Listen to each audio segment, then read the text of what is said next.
বলে না এই প্রবাসী একজন প্রবাসীর কাছ থেকে ভাই, আপনিও প্রবাসী আমিও প্রবাসী, যে বিপদ আছে সেও প্রবাসী।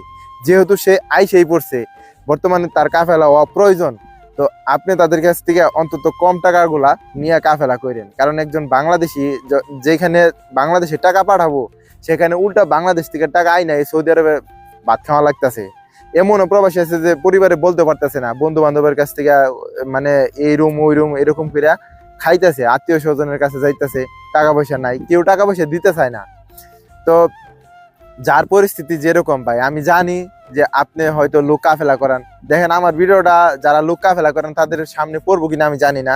তো ভিডিওটা যারা দেখতেছেন যদি পারেন একটু শেয়ার করে দিন, আর যদি না পারেন তাহলে দরকার নাই। এমনিতে যদি লোক যারা কাফেলা করেন আমার ভিডিওটা যদি আপনাদের সামনে যায়, আমি অনুরোধ করে বলবো ভাই, বাংলাদেশের অনেক লোক এই প্রবাসে বিপদে আছে, যেখানে অনেক লোকে কাজ জানে, রঙের কাজ জানে, টাইসের কাজ জানে, সেলাইয়ের কাজ জানে। আমি জানি অনেকে আমার ইনবক্সে মেসেজ দেন, ভাই আমি এই